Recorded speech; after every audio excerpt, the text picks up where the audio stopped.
Assalamualaikum warahmatullahi wabarakatuh. Perkenalkan, nama saya Rizka Wildanur Hadi Bukti dengan NIM 071231030 dari kelas pengantar sistem informasi kelas A.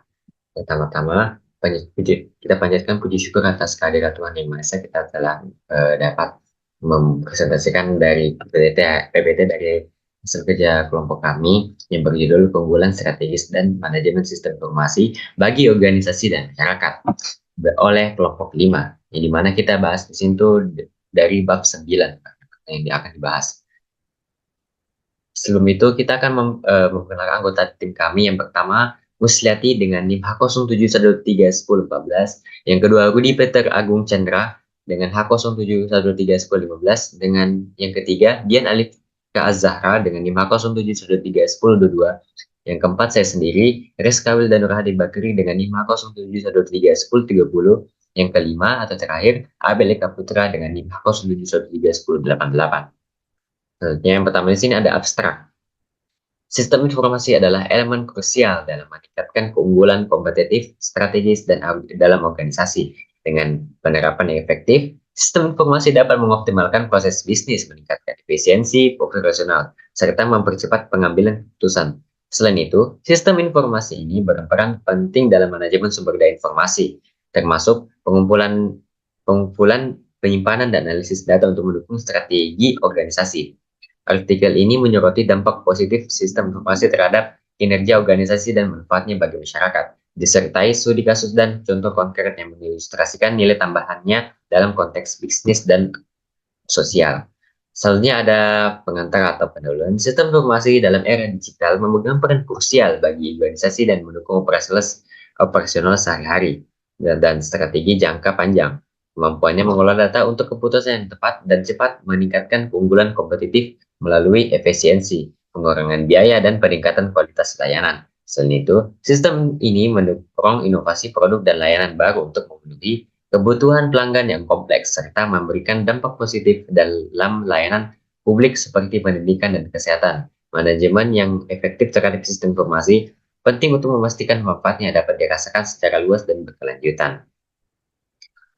Selanjutnya itu kita masuk ke pembahasan keunggulan strategis dan manajemen sistem informasi. Keunggulan strategis dalam konteks sistem informasi dapat merujuk pada kemampuan sebuah organisasi untuk menempatkan teknologi informasi secara efektif untuk mencapai tujuan strategis dan membedakan diri dari pesaing. Penjelasannya itu di sini tuh kita bisa menjelaskan optimalisasi proses bisnis. Sistem informasi dapat mengoptimalisasi dan meningkatkan efisiensi berbagai proses bisnis. Lalu kita dapat mengoptimalisasi dan meningkatkan mulai dari manufaktur hingga layanan pelanggan. Contohnya seperti integrasi sistem ERP memungkinkan perusahaan untuk mengelola sumber daya mereka secara lebih efisien dari segi waktu, tenaga kerja, dan material. Yang kedua itu meningkatkan keputusan strategis. Dengan sistem informasi yang tepat, organisasi dapat mengumpulkan data yang relevan yang dengan menganalisisnya secara mendalam untuk mendukung pengambilan keputusan yang lebih baik. Sistem business intelligence dan analitik data memungkinkan manajer dan eksekutif untuk melihat tren pasar, memprediksi perilaku pelanggan, dan merumuskan strategi yang lebih baik. Yang ketiga itu fleksibilitas dan responsif terhadap perubahan. Organisasi yang memiliki sistem informasi yang dapat adaptif dapat lebih cepat merespons perubahan pasar atau lingkungan yang eksternal. Ini bisa berupa reaksi cepat terhadap tren pasar baru atau perubahan regulasi yang mempengaruhi industri mereka. Yang terakhir itu inovasi produk dan layanan. Sistem informasi memfasilitasi proses inovasi dengan memungkinkan kolaborasi internal yang lebih baik, akses yang lebih mudah ke data, penelitian, dan pengembangan, serta pemahaman yang lebih baik tentang kebutuhan pasar. Yang selanjutnya di sini ada manajemen sistem informasi, mencakup strategi perencanaan, implementasi, dan penggunaan infrastruktur teknologi informasi dalam sebuah organisasi. Yang pertama kita bahas dulu adalah pengolahan data dan informasi. Manajemen yang efektif dari data informasi penting untuk memastikan keakuratan, keamanan, dan ketersediaan informasi yang diperlukan bagi berbagai fungsi organisasi. Ini meliputi pengumpulan data, penyimpanan, dan akses yang tepat. Yang kedua, keamanan informasi. Perlindungan terhadap data dan informasi sensitif dari ancaman keamanan seperti peretasan dan kebocoran data yang sangat penting. Manajemen sumber daya informasi harus memperhatikan kebijakan keamanan yang ketat dan teknologi keamanan yang mutakhir.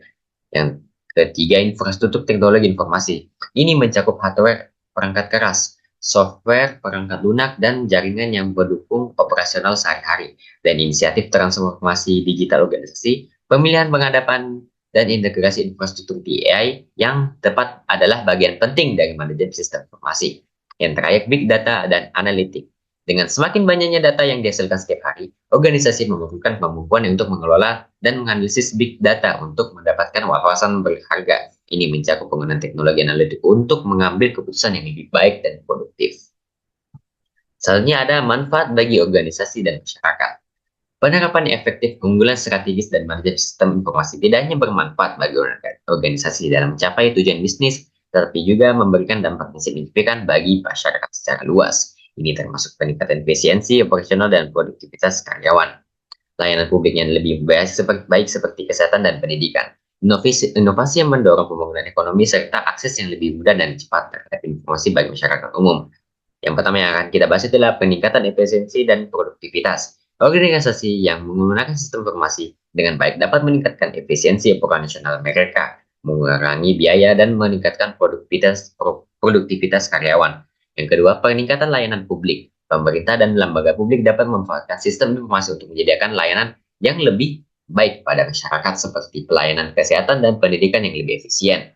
Yang ketiga, inovasi dan pembangunan ekonomi. Sistem informasi dapat menjadikan katalisator untuk inovasi produk layanan baru yang dapat meningkatkan daya saing suatu negara atau kawasan dalam perekonomian global. Yang kelima, akses informasi yang lebih baik. Masyarakat umum dapat mengakses informasi yang lebih mudah dan lebih cepat, mengurangi kesenjangan informasi dan memfasilitasi inklusi digital.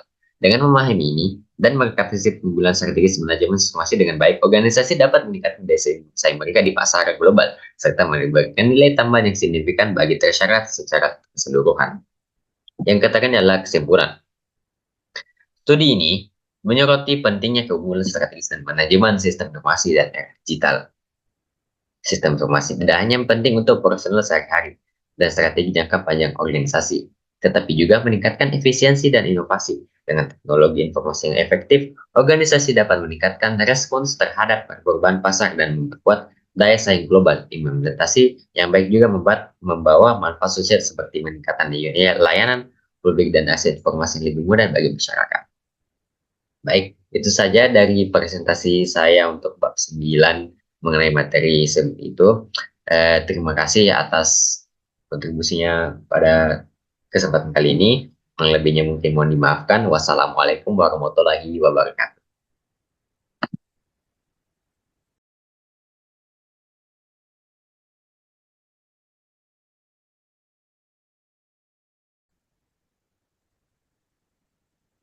Assalamualaikum warahmatullahi wabarakatuh.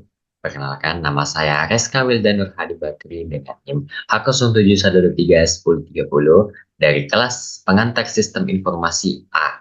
Pada kesempatan kali ini, saya akan mempresentasikan hasil dari kerja kelompok kami yang berjudul Proses Pengembangan Siklus Hidup Sistem, Metodologi Pengembangan, Bahasa Pemrograman, Alat Pemrograman, Komputasi Penakhir, dan Metodologi Implementasi. Dari kelompok 5. Pada kesempatan kali ini, kita akan memperkenalkan anggota kelompok kami yang terdiri dari Musliati dengan NIM H07131014 dan Rudi Peter Agung Cendra dengan NIM H07131015 dengan Dian Alifka Azhara dengan NIM H07131022 dengan saya sendiri Reska Wildanur Hadi Bakri dengan NIM H07131030 dan yang terakhir Abeleka Putra dengan NIM H07131088. Pertama-tama kita akan masuk yang pertama itu abstrak. Proses pengembangan siklus hidup SDLC adalah kerangka kerja yang mengatur fase-fase pembangunan sistem TI dari awal hingga akhir. Metodologi pengembangan seperti waterfall, agile, dan DevOps menggunakan mengembangkan produk. Sementara bahasa pemrograman dan alat pemrograman seperti Python, Java, dan IDE membantu dalam penulisan kode. Komputasi pengguna akhir melibatkan desain antarmuka yang intuitif dan metodologi implementasi mencakup langkah-langkah untuk mengimplementasikan perangkat lunak ke dalam lingkungan produksi. Semua materi ini saling terkait dan penting dalam pengembangan perangkat lunak. Komputasi ini dapat termasuk pengujian dan peluncuran. Semua materi ini saling terkait dan penting dalam pengembangan perangkat lunak. Yaitu kita masuk pendahuluan. Sistem informasi dan perangkat lunak adalah bagian penting dari dunia teknologi. Proses pengembangan siklus hidup sistem SDLC adalah kerangka kerja yang menguraikan fase-fase pembangunan sistem TI dari awal hingga hasil akhir.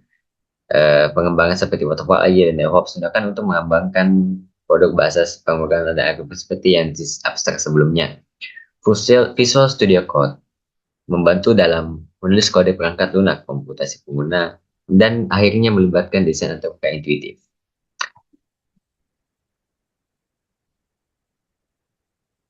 Selanjutnya kita masuk ke pembahasan.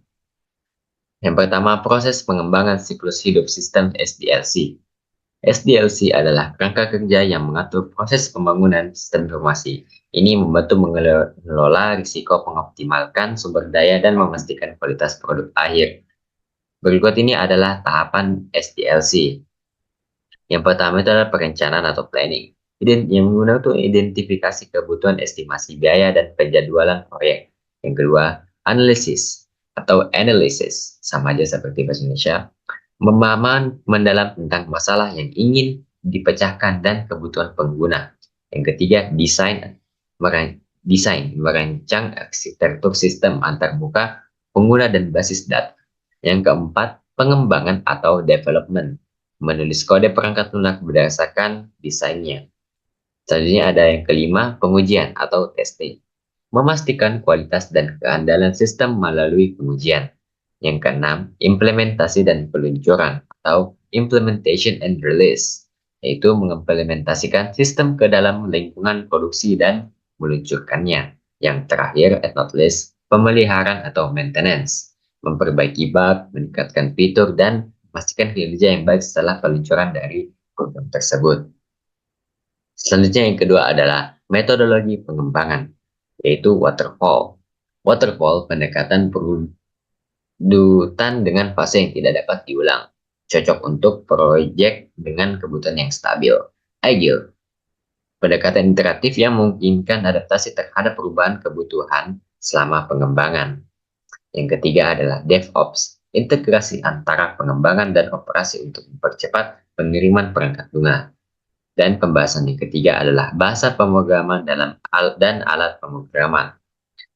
Ya, di sini ada banyak bahasa pemrograman seperti Python, Java, C++, dan JavaScript. Setiap bahasa memiliki kelebihan dan kekurangannya masing-masing. Yang kedua ini adalah alat pemrograman. Di sini tuh lingkungan pengembangan terintegrasi IDE, membantu dalam menulis, menguji, dan mengelola kode.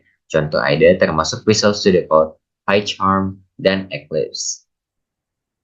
Yang keempat itu komputasi pengguna akhir, atau yang pertama sini adalah antarmuka penggunaan UI. Desain UI yang intuitif memastikan pengguna dapat berinteraksi dengan sistem dengan mudah. Lalu yang kedua itu user experience atau UX. Fokus pada pengalaman pengguna secara keseluruhan, termasuk kepuasan dan efisiensi pengguna. Yang kelima, metodologi implementasi, yaitu pengujian melibatkan pengujian fungsional, integrasi, dan performa dalam pengujian metodologi dari implementasi ini. Yang kedua itu peluncuran, implementasi sistem ke dalam lingkungan produksi. Yang ketiga, pemeliharaan, memastikan sistem tetap berfungsi dengan baik setelah peluncuran. Yang terakhir di sini ada kesimpulan. Sistem informasi dan perangkat lunak adalah bagian penting dari dunia teknologi, yang dimana merupakan bagian integral dari dunia teknologi ini. Proses pengembangan siklus hidup sistem SDLC yang dari singkatnya adalah kerangka kerja yang menguraikan fase-fase pembangunan sistem TI dari perencanaan hingga pemeliharaan. Metodologi pengembangan seperti waterfall, agile, dan DevOps digunakan untuk mengembangkan produk, bahasa pemrograman, dan alat pemrograman seperti Python, Java, dan edit seperti Visual Studio Code. Membantu dalam penulisan kode, perangkat lunak, komputasi pengguna akhir melibatkan desain antarmuka yang intuitif. Metodologi implementasi mencakup langkah-langkah yang mengimplementasikan perangkat lunak ke dalam lingkup produksi, termasuk pengujian dan peluncuran. Semua materi ini saling terkait dan penting dalam pengembangan perangkat lunak. Semoga penjelasan ini dapat memberikan gambaran terkait proses atau pentingnya adalah proses mengembangkan pemerintah secara keseluruhan. Baik, mungkin terima kasih atas perhatiannya. Kurang lebihnya mungkin mohon dimaafkan. Wassalamualaikum warahmatullahi wabarakatuh.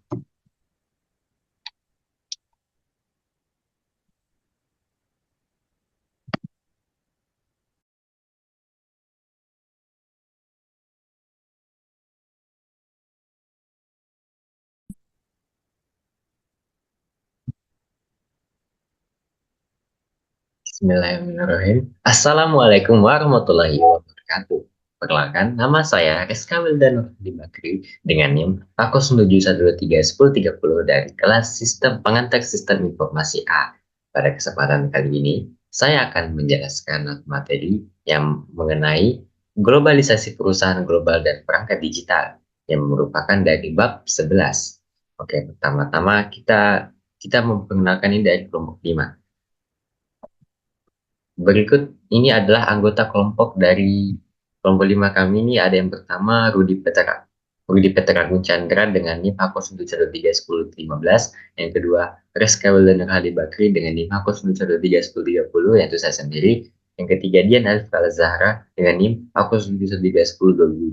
Dan yang keempat Musliati dengan NIM Aku 91311014. Yang kelima dan terakhir Abel Eka Putra dengan NIM Aku 97131088. Oke, kita akan masuk ke abstrak yang pertama. Ya, jadi globalisasi adalah proses yang menghubungkan dan mengintegrasikan ekonomi, sosial, budaya, dan politik di seluruh dunia.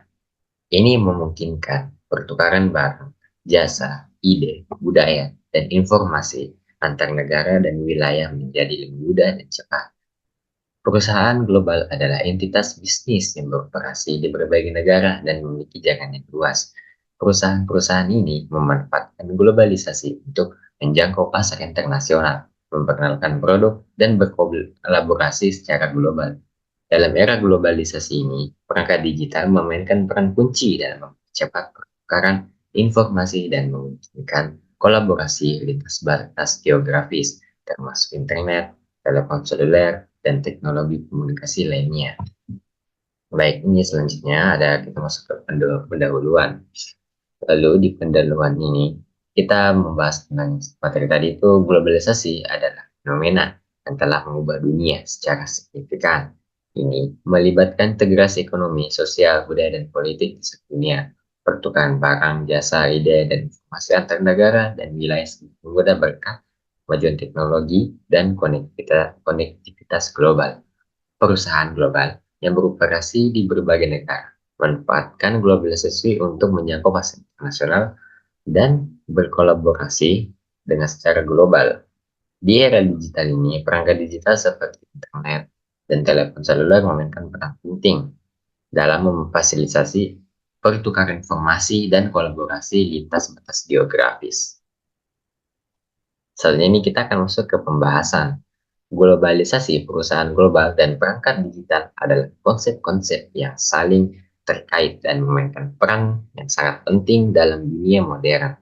Baik, kita akan membahas mari lebih detail tentang masing-masing topiknya. Yang pertama, definisi dari globalisasi. Globalisasi mengacu pada proses integrasi ekonomi, sosial, budaya, dan politik di seluruh dunia. Ini melibatkan pertukaran barang, jasa, ide, dan informasi antar negara dan wilayah. Terus, kita akan masuk ke faktor-faktor globalisasi. Yang pertama di sini ada teknologi komunikasi. Jadi, teknologi komunikasi, perkembangan teknologi komunikasi seperti internet dan telepon seluler memungkinkan pertukaran informasi secara global. Yang kedua, perdagangan bebas. Jadi, perdagangan bebas itu memiliki kesepakatan perdagangan internasional memfasilitasi aliran barang dan jasa tanpa hambatan. Yang keempat, migrasi.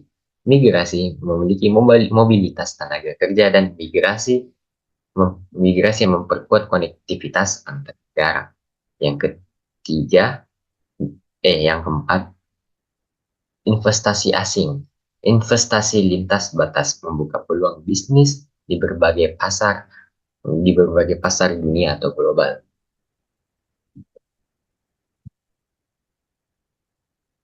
Selanjutnya kita akan masuk ke dampak dari globalisasi, dampak positif dan negatif. Dampak positifnya, pertumbuhan ekonomi meningkatkan produksi dan konsumsi global, pertukaran budaya. Kita dapat memperkaya kebudayaan lokal melalui interaksi budaya asing. Yang ketiga, kolaborasi ilmiah, memungkinkan penelitian dan inovasi global. Yang keempat, peningkatan kualitas hidup, akses yang lebih luas ke barang dan jasa. Dampak negatifnya, ketidaksetaraan meningkatkan kesenjangan ekonomi antar negara dan individu. Yang kedua itu hilang identitas budaya. Budaya lokal terancam oleh dominasi budaya global. Yang ketiga, kerentanan terhadap krisis global. Keterkaitan ekonomi membuat negara lebih rentan terhadap krisis global. Kita akan masuk ke perusahaan global. Jadi kita bahas dulu definisinya. Di sini tuh perusahaan global itu beroperasi di berbagai negara dan memiliki jaringan yang luas. Mereka memanfaatkan globalisasi untuk yang pertama, mengakses pasar internasional. Jadi dia ekspansi ke pasar ke luar negeri, memperluas basis pelanggan dan meningkatkan pendapatan. Yang kedua, mengurangi biaya produksi. Jadi, produksi di negara dengan biaya yang lebih tinggi akan membuat biaya produksi tersebut menjadi lebih rendah. Yang ketiga, berkolaborasi dengan mitra global. Jadi, dengan adanya kolaborasi ini dengan mitra global, inovasi dan penelitian bersama dengan perusahaan lain di seluruh dunia akan jauh lebih mudah. Jadi, contoh-contohnya dari perusahaan global itu seperti Apple, Microsoft, Android, Toyota, Google, dan sebagainya. Selanjutnya di sini ada perangkat digital. Definisi dari perangkat digital itu teknologi seperti internet, telepon seluler, komputer, dan perangkat lunak yang digunakan untuk menciptakan dan mengembangkan, maksudnya, maaf, menciptakan, mengembangkan, dan menerapkan solusi digital. Terus di sini ada transformasi untuk industri oleh perangkat digital. Di peran-perannya saja yang pertama ialah yang pertama itu e-commerce, memungkinkan pertukaran informasi global, e-commerce dan kolaborasi lintas batas. Yang kedua, remote working.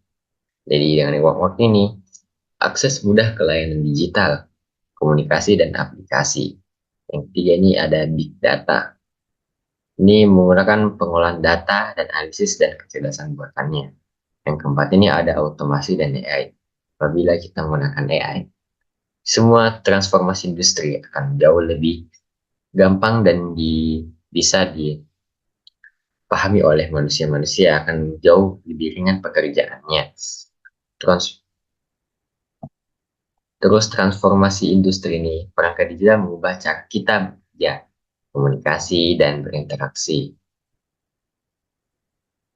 Baik, di sini ada kesimpulan dari materi kami. Dalam kesimpulan ini, globalisasi memfasilitasi pertukaran lintas batas dalam berbagai aspek kehidupan, termasuk ekonomi, budaya, dan politik. Perusahaan global memanfaatkan globalisasi untuk mengakses pasar internasional dan berkolaborasi secara global. Kemajuan teknologi, terutama perangkat digital, memainkan peran kunci dalam mempercepat pertukaran informasi dan memungkinkan kolaborasi lintas batas geografis. Semua ini membentuk dunia yang semakin terhubung dan kompleks. Baik, itu saja yang dapat saya sampaikan dari materi bab 11 ini. Mungkin kurang lebihnya mohon dimaafkan, Bapak. Wassalamualaikum warahmatullahi wabarakatuh. Sekian, terima kasih.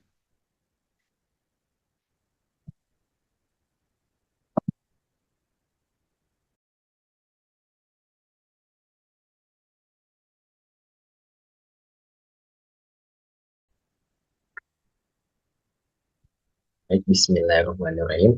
Assalamualaikum warahmatullahi wabarakatuh. Perkenalkan, nama saya Reska Wildanur Hadi Bakri dengan aku setuju. Alhamdulillah, ulang-ulang nanti ya. Ya,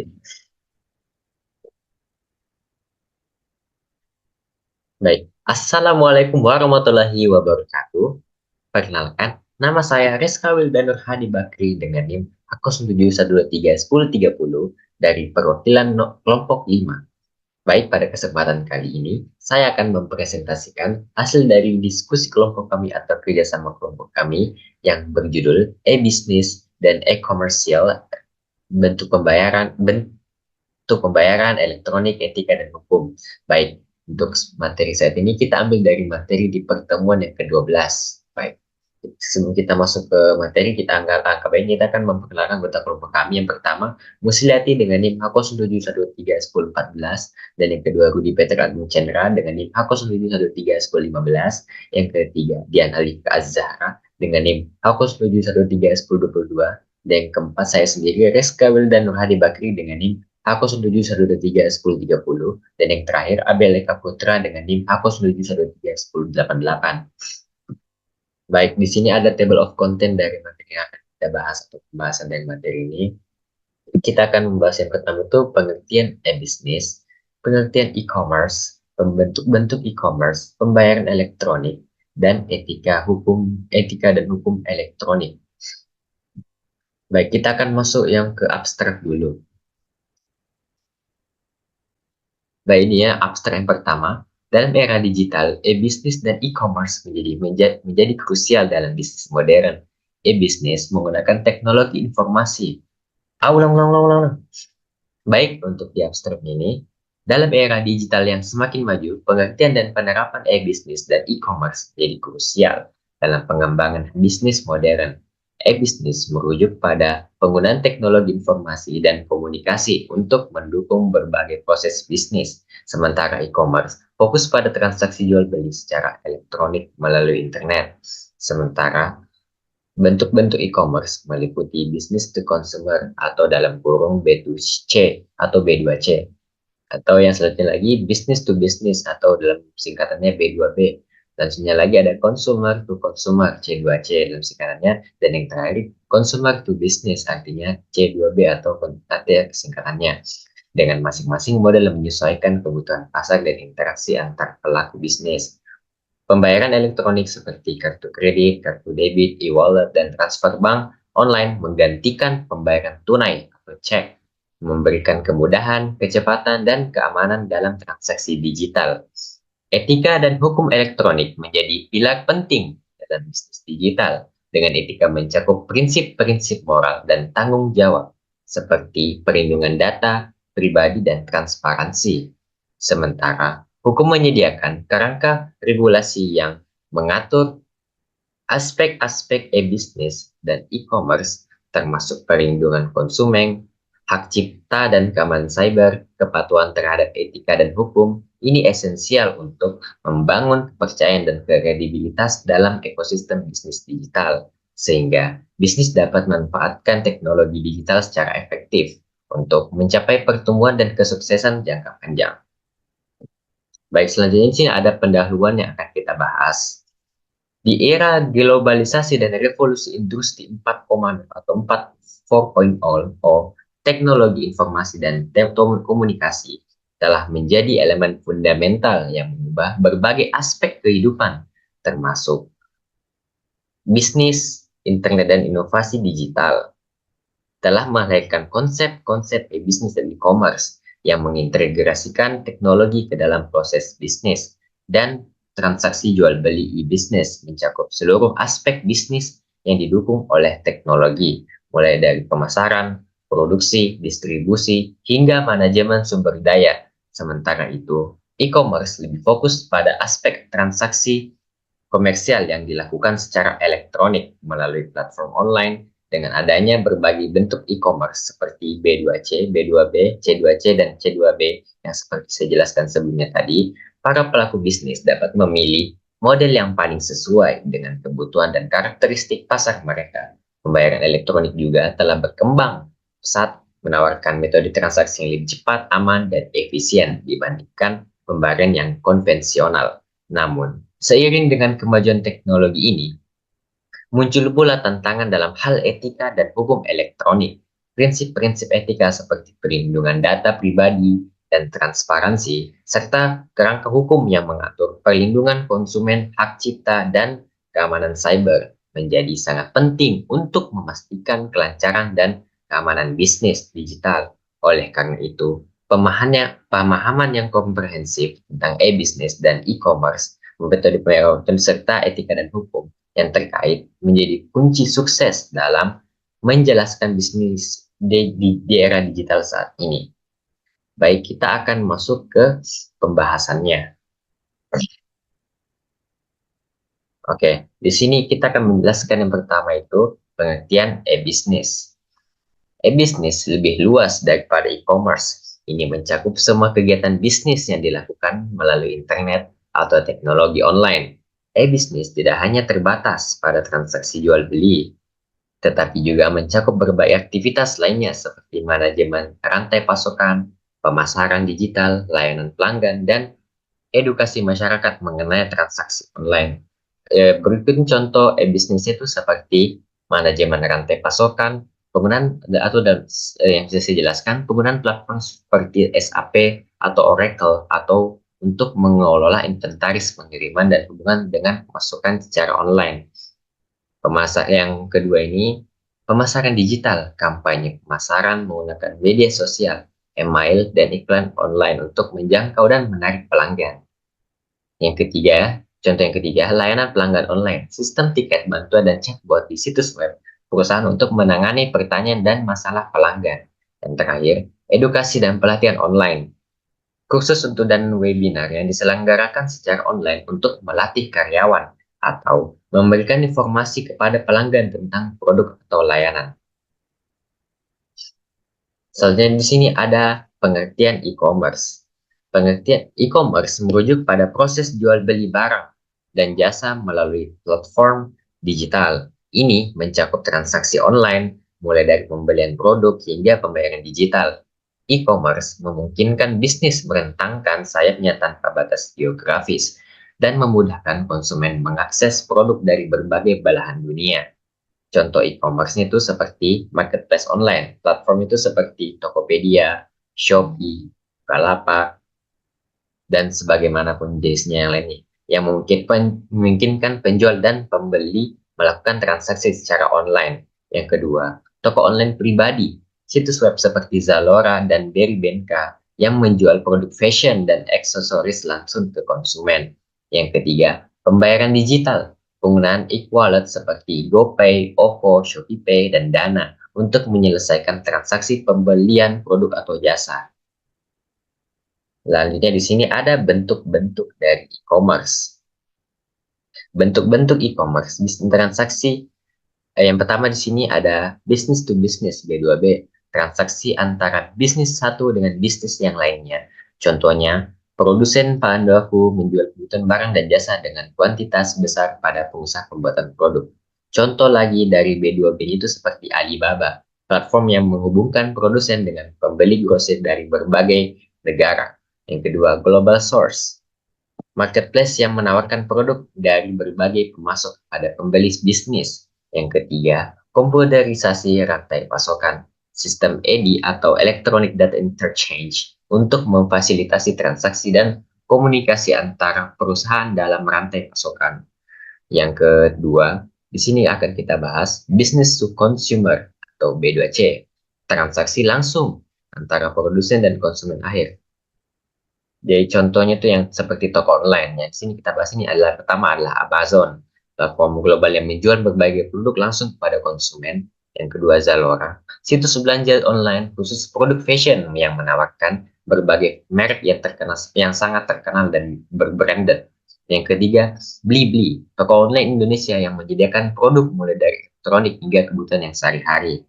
Lanjut yang ketiga consumer to consumer atau dalam kurung C2C, transaksi antara konsumen yang dengan konsumen lainnya. Misalnya, platform jual beli barang bekas. Contohnya, itu seperti eBay, platform lelang dan jual beli di mana individu dapat menjual barang bekas atau koleksi mereka kepada pengguna lain. Yang kedua, OLX, situs iklan baris online yang memungkinkan pengguna untuk menjual dan membeli barang bekas dari individu lain. Yang ketiga yang sangat terkenal, Facebook Marketplace, di mana fitur di Facebook yang memungkinkan pengguna untuk membeli dan menjual barang secara lokal. Yang terakhir, consumer to business, C2B. Konsumen menawarkan produk atau jasa pada bisnis, contohnya influencer yang bekerja sama dengan merek untuk mempromosikan produk. Contohnya itu yang tadi saya bahas, freelancer, platform di mana individu menawarkan jasa mereka seperti desain grafis atau penulisan konten kepada bisnis. Yang kedua, Upwork, marketplace untuk pekerja lepas yang menyediakan berbagai layanan profesional kepada perusahaan. Yang ketiga, influencer marketing, influencer media sosial yang menawarkan jasa promosi kepada merek untuk menjangkau audiens yang lebih luas. Selanjutnya di sini ada pembayaran elektronik. Di sini pembayaran elektronik yang dilakukan secara digital tanpa menggunakan uang tunai. Contoh metode pembayaran elektronik meliputi kartu perbankan, kartu kredit atau kartu debit, transfer bank, e-wallet, dan lainnya. Contoh pembayaran kartu kredit itu seperti kartu kredit, menggunakan kartu bank untuk melakukan pembayaran online dan offline seperti Visa, Mastercard, dan American Express. Yang kedua, transfer bank, penerimaan uang dari satu rekening banknya ke rekening bank yang lainnya melalui pelayanan perbank online atau aplikasi mobile banking. Yang ketiga, e-wallet, dompet digital seperti GoPay, OVO, ShopeePay, dan Dana, dan Link Aja, yang memungkinkan pengguna untuk menyimpan uang secara online atau elektronik dan melakukan pembayaran dengan cepat. Yang terakhir, payment gateway, layanan seperti PayPal, Stripe, dan Mitrans, yang memproses transaksi pembayaran antara pembeli dan penjual dalam e-commerce. Lalu yang kedua sini ada keamanan data dan kepemilikan data menjadi tantangan dalam penggunaan sistem pembayaran elektronik. Contoh tantangan keamanan data dan kepemilikan data, keamanan transaksi, keperluannya inskripsi dan data protokol keamanan seperti SSL atau TLS untuk melindungi informasi pembayaran selama proses transaksi. Yang kedua, penipuan dan pembobolan data. Risiko pencurian identitas dan informasi kartu kredit atau debit yang dapat digunakan untuk transaksi yang tidak sah.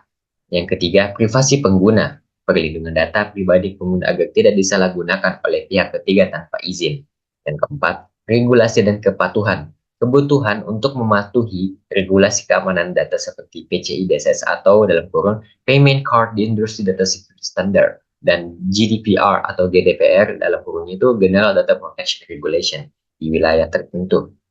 Dengan berbagai metode ini dan tantangan yang ada, penting bagi pengguna yang menyalin layanan membayar elektronik memastikan bahwa sistem yang digunakan aman, andal, dan sesuai etik dan hukum elektronik.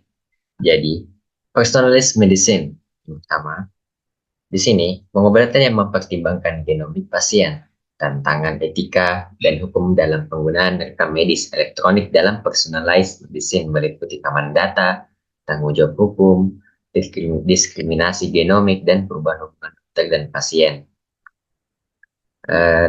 Contoh-contoh dari tantangan etika dan hukum ini, keamanan data, melindungi informasi genomik dan rekam medis elektronik dari akses tidak sah atau kebocoran data. Yang kedua, tanggung jawab hukum, menentukan siapa yang bertanggung jawab jika terjadi kesalahan diagnosis atau pengobatan berdasarkan data genomik. Yang ketiga, diskriminasi genomik, menghindari penggunaan informasi genomik untuk mendiskriminasi individu dalam asuransi kesehatan, pekerjaan, atau layanan lainnya. Yang keempat, perubahan hubungan dokter dan pasien, mengelola ekspektasi pasien mengenai pengobatan berbasis genomik dan memastikan komunikasi yang efektif antara dokter dan pasien. Dan selanjutnya yang kedua, regulasi. Di Indonesia perlu memiliki regulasi lebih lanjut mengenai penggunaan rekam medis elektronik agar sesuai dengan etika dan hukum yang berlaku. Contoh dari regulasi yang diperlukan, yang pertama, perlindungan data pribadi, mengadopsi undang-undang yang melindungi data pribadi pasien seperti UU Perlindungan Data Pribadi yang telah disahkan. Yang kedua, standar keamanan rekam medis elektronik, menerapkan standar keamanan untuk sistem rekam medis elektronik guna memastikan integritas dan kerahasiaan data pasien. Yang ketiga, panduan etika, mengembangkan panduan etika untuk penggunaan data genomik dan rekam medis elektronik dalam pengobatan yang melibatkan berbagai pemangku kepentingan termasuk dokter, pasien, dan peneliti. Yang keempat, kepatuhan dan audit, mewajibkan penyedia layanan kesehatan untuk mematuhi regulasi yang ada dan menjalani audit berkala untuk memastikan kepatuhan terhadap standar keamanan dan etika. Dan yang terakhir, kesimpulannya, dalam era digital yang semakin maju, e-business dan e-commerce memainkan peran penting dalam pengembangan bisnis modern. E-business mencakup seluruh aspek bisnis. E-business yang didukung oleh teknologi serta e-commerce berfungsi fokus pada transaksi jual beli melalui internet. Berbagai bentuk e-commerce seperti B2B, B2C, C2C, dan C2B memberikan fleksibilitas bagi bisnis untuk memenuhi kebutuhan pasar yang beragam. Pembayaran elektronik termasuk kartu kredit, e-wallet, wallet dan transfer bank online menawarkan kemudahan dan keamanan dalam transaksi digital. Namun, dengan perkembangan teknologi ini, muncul tantangan dalam hal etika dan hukum elektronik. Prinsip-prinsip etika seperti perlindungan data pribadi dan transparansi, serta regulasi yang mengatur perlindungan konsumen, hak cipta, dan keamanan cyber menjadi sangat penting. Kepatuhan terhadap etika dan hukum ini esensial untuk membangun kepercayaan dan kredibilitas dalam ekosistem bisnis digital. Pemahaman yang mendalam tentang e-bisnis, e-commerce, metode pembayaran elektronik, serta etika dan hukum yang terkait adalah kunci sukses dalam menjalankan bisnis di era digital saat ini. Baik, itu saja materi yang bisa saya sampaikan. Mungkin kurang lebihnya mohon dimaafkan. Wassalamualaikum warahmatullahi wabarakatuh.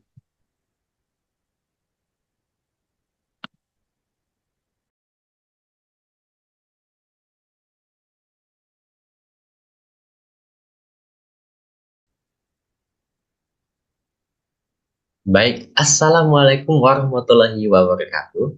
Perkenalkan, nama saya Reska Wildanur Hadi Bakri dengan NIM A07131030.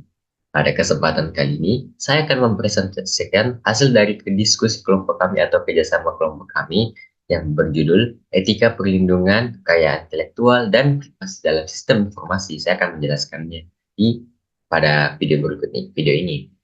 Sebelum itu, kita akan memperkenalkan anggota kelompok kami. Yang pertama, Musliati dengan NIM H07131014, dan yang kedua Rudi Peter Agung Chandra dengan NIM H07131015, dan yang ketiga Dian Alif Zahra dengan NIM H07131022, dan saya sendiri Rizka Wildano Hadi Bakti dengan NIM H07131030, dan yang terakhir Abel Eka Putra dengan NIM H07131088. Baik, kita akan masuk abstrak yang terlebih dahulu. Globalisasi merupakan fenomena integrasi ekonomi, politik, dan sosial antar negara yang menghasilkan interkoneksi global yang mendalam. Perusahaan global adalah entitas bisnis yang beroperasi di beberapa negara dengan mengkoordinasikan strategi global dan lokal untuk mencapai tujuan mereka.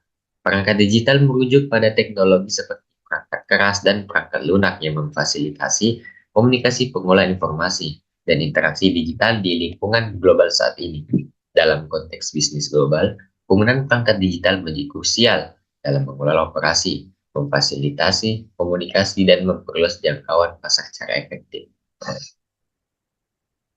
Selanjutnya kita akan membahas pendahuluannya terlebih dahulu. Dalam era globalisasi yang semakin mengintensifkan interaksi antar negara, konsep globalisasi mencakup integrasi yang mendalam bagi dalam bidang ekonomi, politik, dan sosial.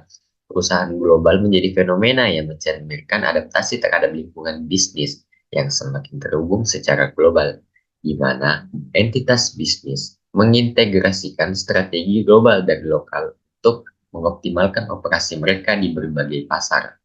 Perangkat digital dalam konteks ini mengacu pada teknologi modern seperti perangkat keras dan perangkat lunak yang tidak hanya memfasilitasi komunikasi lintas batas, tetapi juga memperluas kemampuan perusahaan yang untuk beradaptasi dan bersaing dalam lingkungan bisnis global yang dinamis. Dengan memanfaatkan perangkat digital dengan bijak, perusahaan dapat meningkatkan efisiensi operasional, memperluas jangkauan pasar, dan membangun konektivitas yang kuat di seluruh dunia.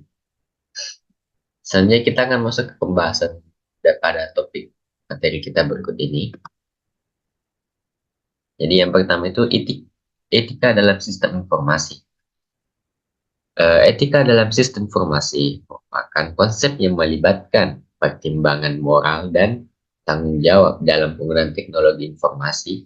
Etika ini mencakup beberapa aspek yang sangat penting dalam konteks pengelolaan sistem informasi. Pertama-tama, privasi adalah hal yang sangat relevan dan sensitif.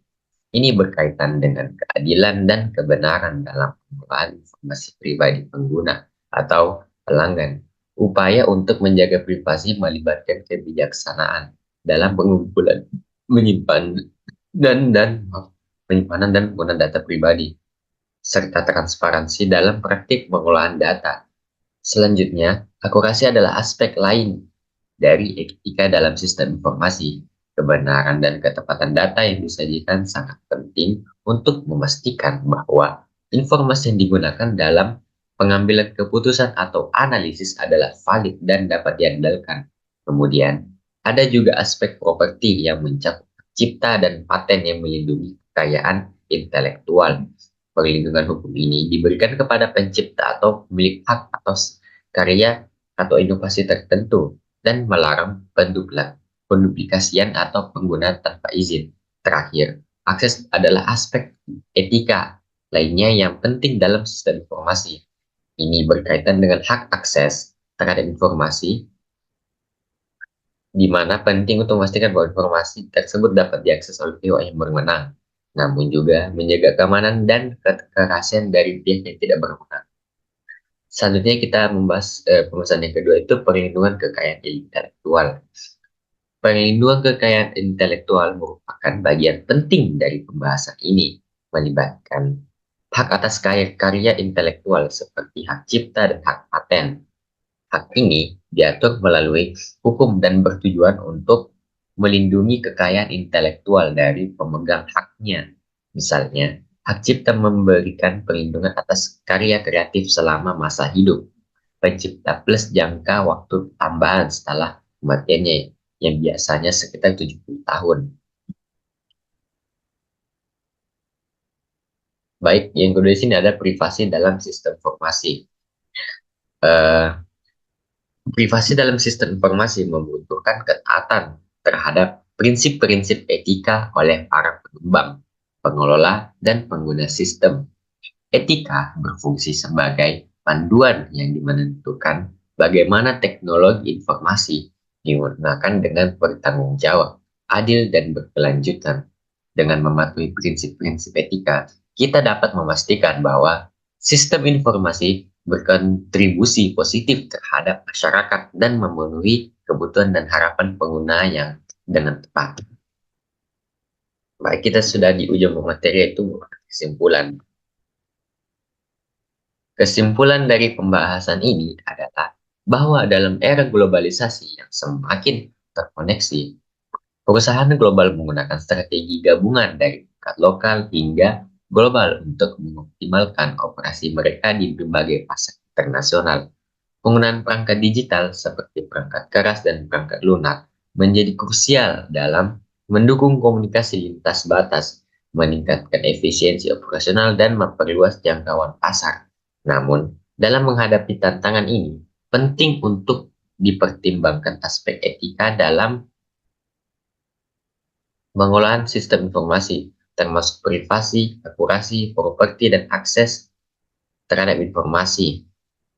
Perlindungan kekayaan intelektual seperti hak cipta dan hak paten juga penting untuk memastikan inovasi dan karya intelektual dilindungi dengan baik dalam lingkungan bisnis global yang dinamis. Dengan mematuhi prinsip-prinsip etika ini, perusahaan dapat membangun fondasi yang kokoh dalam menggunakan teknologi informasi secara bertanggung jawab, adil, dan berkelanjutan, sehingga memberikan kontribusi positif bagi masyarakat global serta memenuhi harapan dan kebutuhan pengguna yang dengan tepat. Baik, sekian dari presentasi saya hari ini. Mungkin kurang lebihnya mohon dimaafkan. Wassalamualaikum warahmatullahi wabarakatuh.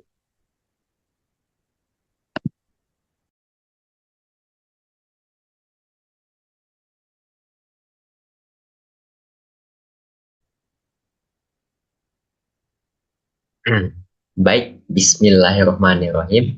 Assalamualaikum warahmatullahi wabarakatuh. Perkenalkan, nama saya Reska Wildanur Hadi Bakri dengan NIM A0712311030. Pada kesempatan kali ini, saya akan mempresentasikan hasil dari kerjasama kelompok kami yang berjudul mengidentifikasi tren-tren penelitian dalam bidang sistem informasi dari kelompok 5. Sebelum kita masuk ke materi, alangkah baiknya saya akan memperkenalkan anggota kelompok kami. Pada yang pertama sini ada Musliati dengan NIM H07131014, yang kedua Rudi Peter Agung Chandra dengan NIM H07131015, yang ketiga Dian Alif Azhara dengan NIM H07131022, dan yang keempat saya sendiri Rizka Wildanur Hadi Bakri dengan NIM H07131030, yang keempat, yang terakhir atau yang kelima Abel Eka Putra dengan NIM H07131088. Pada kesempatan ini saya akan menjelaskan mengenai abstrak dari materi ini. Ya, jadi penelitian dalam bidang sistem informasi atau SI merupakan salah satu pilar utama dalam memahami, merancang, dan mengimplementasikan solusi teknologi yang dapat meningkatkan kinerja organisasi dan kesejahteraan masyarakat. Artikel ini bertujuan untuk mengidentifikasi dan menganalisis tren-tren penelitian terkini dalam bidang SI dengan menggunakan metode tinjauan literatur. Kami mengeksplorasi berbagai topik penelitian yang meliputi inovasi, teknologi, metodologi, pengembangan sistem, serta aspek-aspek manajerial dan sosial. Temuan kami menunjukkan bahwa teknologi seperti kecerdasan buatan, big data, dan cloud computing mendominasi tren penelitian saat ini. Kecerdasan buatan, big data, dan cloud computing mendominasi tren penelitian saat ini dengan fokus pada penerapannya dalam meningkatkan efisiensi dan efektivitas operasional organisasi. Selain itu, aspek manajerial seperti tata kelola TI, manajemen perubahan, dan strategi bisnis juga menjadi perhatian utama dalam penelitian SI atau sistem informasi. Kami juga menyoroti pentingnya mempertimbangkan aspek sosial dan etika, termasuk privasi data dan keamanan cyber. Abstrak ini memberikan wawasan tentang arah perkembangan penelitian dalam bidang SI dan implikasinya bagi teori dan praktik, serta memberikan panduan bagi akademisi, praktisi, dan pembuat kebijakan dalam merespons perkembangan teknologi yang besar. Selanjutnya saya akan membahas dari pendahuluan materi ini. Jadi, bidang sistem informasi atau SI terus berkembang seiring dengan kemajuan teknologi dan perubahan kebutuhan bisnis serta masyarakat. Penelitian dalam bidang ini memainkan peran penting dalam memahami, merancang, dan mengimplementasikan sistem yang dapat mendukung berbagai aktivitas proses dan organisasi. Mengidentifikasi tren-tren penelitian dalam bidang SI adalah langkah krusial untuk mengarahkan inovasi, mengoptimalkan pengguna teknologi, dan menghadapi tantangan baru yang muncul seiring waktu. Tren penelitian dalam SI mencakup berbagai topik, mulai dari teknologi informasi terkini, metode pengembangan sistem, hingga aspek-aspek manajerial dan sosial. Penelitian yang fokus pada inovasi teknologi seperti cloud computing, big data, dan kecerdasan buatan memberikan wawasan mendalam tentang bagaimana teknologi ini dapat diterapkan untuk meningkatkan efisiensi dan efektivitas organisasi. Selain itu, pendekatan manajerial dalam SI juga penting untuk memahami bagaimana teknologi dapat diintegrasikan dengan strategi bisnis, mengelola usaha perubahan organisasi, dan meningkatkan tata kelola TI. Yang terakhir, penelitian dalam bidang SI juga harus mempertimbangkan aspek sosial dan etika, termasuk dampak teknologi terhadap masyarakat, privasi data, dan isu-isu keamanan cyber. Dengan demikian, mengidentifikasi tren-tren penelitian dalam bidang SI tidak hanya memberikan panduan bagi akademisi dan praktisi, tetapi juga membantu pembuat kebijakan dalam merumuskan regulasi yang mendukung perkembangan teknologi yang bertanggung jawab. Selanjutnya saya akan masuk pembahasan yang pertama ini. Yang pertama itu kecerdasan buatan atau AI. Jadi penelitian ini tuh menunjukkan bahwa kecerdasan buatan AI telah menjadi topik dominan dalam bidang sistem informasi. Peneliti fokus pada pengembangan algoritmanya yang semakin canggih serta aplikasinya dalam berbagai sektor bisnis. AI digunakan untuk mengotomatisasi proses, meningkatkan prediksi bisnis, dan memberikan layanan yang lebih personal kepada pelanggan. Contoh aplikasi AI termasuk analisis data untuk mendeteksi pola dan tren, chatbot untuk pelayanan pelanggan, serta sistem rekomendasi yang meningkatkan pengalaman pengguna. Selain itu, AI membantu dalam pengambilan keputusan yang lebih cepat dan akurat, yang sangat penting dalam lingkungan bisnis yang kompetitif. Yang kedua, analitik data besar. Analitik data besar memperoleh momentum sebagai alat penting untuk pengambilan keputusan dan wawasan bisnis, sering dengan pertumbuhan eksponensial data yang dihasilkan oleh aktivitas digital. Organisasi memerlukan alat yang dapat mengolah dan menganalisis data dalam jumlah besar secara efisien. Dalam analitik data besar, berfokus pada pengembangan metode untuk pengumpulan, penyimpanan, dan analisis data. Teknik seperti machine learning dan data mining digunakan untuk mengekstraksi wawasan dari data besar. Penerapannya meluas ke berbagai bidang, termasuk pemasaran yang lebih tepat sasaran, optimasi rantai pasokan, dan analisis risiko keuangan. Yang pembahasan yang ketiga ini adalah keamanan cyber. Keamanan cyber menjadi perhatian utama karena peningkatan frekuensi dan kompleksitas serangan cyber. Penelitian dalam bidang ini berfokus pada pengembangan teknologi dan strategi untuk melindungi data dan infrastruktur digital. Beberapa area penelitian utama termasuk enskripsi data untuk melindungi informasi sensitif, deteksi intrusi untuk mengenali dan merespons ancaman dengan cepat, serta manajemen identitas dan akses untuk memastikan hanya pihak yang berwenang yang dapat mengakses sistem. Penelitian juga mencakup mengembangkan kebijakan dan praktik terbaik untuk meningkatkan kesadaran dan ketahanan terhadap ancaman cyber di organisasi. Baik, ini pembahasan yang terakhir, yaitu transformasi digital. Transformasi digital adalah proses di mana organisasi mengintegrasikan teknologi digital ke dalam semua aspek bisnis mereka. Untuk meningkatkan efisiensi dan inovasi, penelitian dalam bidang ini mengeksplorasi bagaimana teknologi seperti Internet of Things atau IoT, blockchain, dan komputasi awan dapat mendukung perubahan ini. IoT, IoT atau Internet of Things misalnya memungkinkan pengumpulan data dari berbagai perangkat yang terhubung untuk analisis lebih lanjut. Sementara blockchain menawarkan solusi untuk transaksi yang lebih aman dan transparan. Komputasi awan memungkinkan penyimpanan dan pengolahan data yang lebih fleksibel dan skalabel. Transformasi digital juga membantu organisasi untuk tetap relevan dan kompetitif dengan merespon cepat terhadap perubahan pasar dan kebutuhan si pelanggan. Baik, kita sudah di penghujung materi, kita membahas kesimpulan dari materi ini. Penelitian dalam bidang sistem informasi atau SISI telah berkembang pesat selama 14 tahun terakhir, mencerminkan dinamika teknologi dan kebutuhan organisasi yang terus berubah. Kecerdasan buatan atau AI telah menjadi topik dominan dengan fokus pada pengembangan algoritma canggih dan penerapannya dalam berbagai sektor bisnis untuk meningkatkan otomatisasi dan prediksi. Analitik data besar menjadi alat penting dalam pengambilan keputusan, sementara keamanan cyber mendapatkan perhatian utama akibat meningkatnya keserangan cyber. Transformasi digital membantu organisasi tetap relevan dan kompetitif dengan teknologi seperti IoT atau Internet of Things, blockchain, dan komputasi awan atau cloud.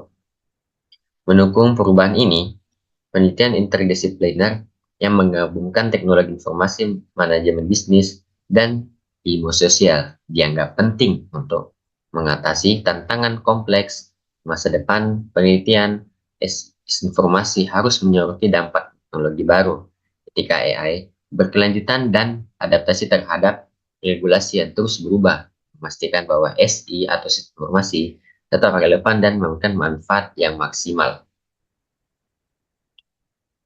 Baik, mungkin saja yang dapat saya sampaikan pada materi trailer ini.